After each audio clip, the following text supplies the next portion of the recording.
Hi friends, ಇವತ್ತು ನಾನು ನಿಮಗೆ ಒಂದು ಬ್ರೇಕ್ಫಾಸ್ಟ್ ರೆಸಿಪಿ ತೋರಿಸ್ತಾ ಇದ್ದೀನಿ. ಇದು ಪರೋಟ ಥರ ಕಾಣಿಸುತ್ತೆ, ಆದರೆ ಪರೋಟ ಅಲ್ಲ. ಈಗ ನಾನಿಲ್ಲಿ 1.5 ಕಪ್ಪಷ್ಟು ಮೈದಾ ಹಿಟ್ಟನ್ನು ಹಾಕ್ಕೊಂಡಿದ್ದೀನಿ. ರುಚಿಗೆ ತಕ್ಕಷ್ಟು ಉಪ್ಪು, ಒಂದು 1/4 ಸ್ಪೂನಷ್ಟು ಈಸ್ಟನ್ನು ಹಾಕ್ಕೊಳ್ಳಿ. ನೀವು ನೀರಿನ ಬದಲು ಹಾಲನ್ನು ಹಾಕ್ಕೊಳ್ಬೋದು, ಜೊತೆಗೆ ಒಂದು ಮೊಟ್ಟೆ ಕೂಡ ಹಾಕ್ಕೊಳ್ಬೋದು. ಈಗ ಚೆನ್ನಾಗಿ ಸ್ವಲ್ಪ ಮಿಕ್ಸ್ ಮಾಡ್ಕೊಳ್ಳೋಣ. ಈಗ ಇದಕ್ಕೆ ಚೆನ್ನಾಗಿ ಮಿಕ್ಸ್ ಮಾಡ್ಕೊಂಡಿದ್ದೀನಿ ನೋಡಿ. ಈಗ ಸ್ವಲ್ಪ ಮೇಲಿಂದ ಸ್ವಲ್ಪ ಎಣ್ಣೆ ಹಾಕಿ ಇದನ್ನು ಮತ್ತೆ ನಾದ್ಕೊಳ್ಬೇಕು. ತುಪ್ಪ ಹಾಕಿದ್ರೂ ಒಳ್ಳೆಯದು, ಬೆಣ್ಣೆ ಹಾಕಿದರೆ ಇನ್ನೂ ಒಳ್ಳೆಯದು. ನಾನಿಲ್ಲಿ ಸನ್ಫ್ಲವರ್ ಆಯಿಲ್ನ ಮೇಲ್ಗಡೆಯಿಂದ ಹಾಕ್ಕೊಂಡು ಸ್ವಲ್ಪ ನಾದಿ ಇಟ್ಕೊಳ್ತಿದ್ದೀನಿ. ಅಂದರೆ ಚೆನ್ನಾಗಿ ಇದನ್ನು ಚಪಾತಿ ಹಿಟ್ಟು ಮಾಡ್ತೀವಲ್ಲ ಅದೇ ರೀತಿ ಮಾಡಿಕೊಂಡು ಮೇಲಿಂದ ಸ್ವಲ್ಪ ಎಣ್ಣೆ ಸವರಿ ಒಂದು 15 ನಿಮಿಷದ ಕಾಲ ಇಡಿ. ಈ 15 ನಿಮಿಷದಲ್ಲಿ ನೀವು ಸಾರು ಪಲ್ಯ ಇದಕ್ಕೆ ಬೇಕಾಗುವಂಥದ್ದನ್ನು ನೀವು ಮಾಡ್ಬೋದು. ಇದರ ಜೊತೆಗೆ ನೀವು ಚೆನ್ನ ಅಥವಾ ಚಿಕನ್ ಗ್ರೇವಿ ಅಂಥದಕ್ಕೆಲ್ಲ ತುಂಬಾ ಬಿಸಿಯಾಗಿ ಮಾಡ್ಕೊಂಡಿದ್ದು ತಿಂದರೆ ತುಂಬಾ ಟೇಸ್ಟಿಯಾಗಿರುತ್ತೆ. ಸೊ ಇವಾಗ ಇದು ಒಂದು 15 ನಿಮಿಷ ಆದಮೇಲೆ ನಾನು ಇದನ್ನು ಒಂದು ಉಂಡೆ ಮಾಡ್ಕೊಳ್ತಾ ಇದ್ದೀನಿ ನೋಡಿ. ಮೀಡಿಯಮ್ ಉಂಡೆ ಮಾಡಿಕೊಂಡು ಚಪಾತಿ ಉಂಡೆ ಮಾಡ್ತೀವಿ ನೋಡಿ, ಅಷ್ಟೇ ದೊಡ್ಡ ಉಂಡೆ ಮಾಡಿಕೊಂಡು ಲಟ್ಟಿಸ್ಕೊಳ್ಬೇಕು. ಇದು ತುಂಬಾ ಸಾಫ್ಟಾಗಿರುತ್ತೆ, ಪರೋಟ ಥರ ತುಂಬ ಗಟ್ಟಿ ಇರೋದಿಲ್ಲ. ಯಾಕೆಂದರೆ ನಾವು ಈಸ್ಟ್ ಹಾಕಿರ್ತೀವಲ್ವ, ಹಾಗಾಗಿ ತುಂಬ ಸಾಫ್ಟ್ ಇರುತ್ತೆ. ಬಿಸಿ ತಿಂದರೂ ಇನ್ನೂ ಟೇಸ್ಟ್ ತುಂಬ ಚೆನ್ನಾಗಿರುತ್ತೆ. ಈಗ ಚೆನ್ನಾಗಿ ಲಟ್ಟಿಸ್ಕೊಳ್ಬೇಕು.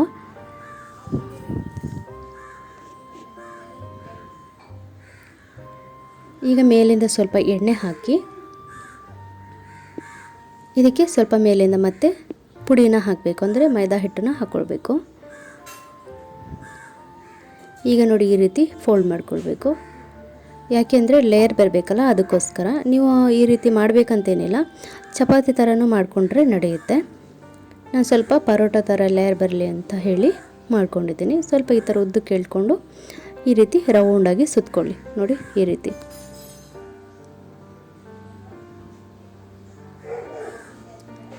ಇದೇ ರೀತಿ ಎಲ್ಲವನ್ನು ಮಾಡಿಕೊಂಡು ಇಟ್ಕೊಳ್ಳೋಣ ನೋಡಿ. ನಾನು ಎಲ್ಲವನ್ನು ಮಾಡ್ಕೊಂಡಿದ್ದೀನಿ. 1.5 ಕಪ್ ಅಷ್ಟೇ ಹಾಕಿದ್ದೆ. ಇದನ್ನು ಮತ್ತೆ ಸ್ವಲ್ಪ ಎಣ್ಣೆ ಹಾಕಿ ಒಂದು 15 ನಿಮಿಷ ಇಟ್ಟ ನಂತರ ಮತ್ತೆ ಇದನ್ನು ಚೆನ್ನಾಗಿ ಈ ರೀತಿ ಲಟ್ಟಿಸ್ಕೊಳ್ಬೇಕು ನೋಡಿ. ಈ ರೀತಿ ತೆಳುವಾಗಿ ಲಟ್ಟಿಸ್ಕೊಳ್ಳಿ, ಅಥವಾ ತುಂಬ ದಪ್ಪನೂ ಬೇಡ ತುಂಬ ತೆಳುವೂ ಬೇಡ, ಆ ರೀತಿ ಲಟ್ಟಿಸ್ಕೊಳ್ಳಿ. ಇದನ್ನು ನೀವು ಈ ರೀತಿ ಬಿಸಿಯಾಗಿಯೇ ತಿಂದರೆ ತುಂಬಾ ಟೇಸ್ಟಾಗಿರುತ್ತೆ. ಈಗ ನೋಡಿ ಲೇಯರ್ಸ್ ಚೆನ್ನಾಗಿ ಕಾಣಿಸ್ತಿದೆಯಲ್ಲ. ಈಗ ತವಾ ಆಗಲೇ ನಾನು ಬಿಸಿ ಮಾಡಲಿಕ್ಕೆ ಇಟ್ಕೊಂಡಿದ್ದೆ. ಈಗ ಇದ್ರ ಮೇಲೆ ಹಾಕ್ಕೊಳ್ಳೋಣ. ಈಗ ನೋಡಿ ಹಾಕಿದ ತಕ್ಷಣ ಮೇಲೆ ಯಾವ ರೀತಿ ಬಬಲ್ ಬಂದಿದೆ ಅಂತ. ಈಗ ಮತ್ತೆ ಇದನ್ನು ತಿರೋ ಹಾಕಿ ಮೇಲಿಂದ ಸ್ವಲ್ಪ ಎಣ್ಣೆ ಅಥವಾ ತುಪ್ಪನ ಹಾಕ್ಕೊಳ್ಳಿ.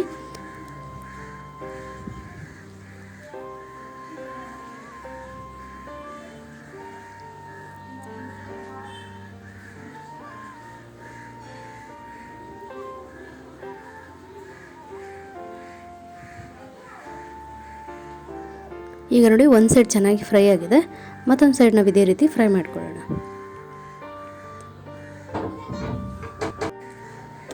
ಈಗ ನೋಡಿ ಇದು ಎರಡೂ ಸೈಡು ಚೆನ್ನಾಗಿ ಫ್ರೈ ಆಗಿದೆ. ನಾವೀಗ ಇದನ್ನು ತೆಗೆದುಕೊಳ್ಳೋಣ.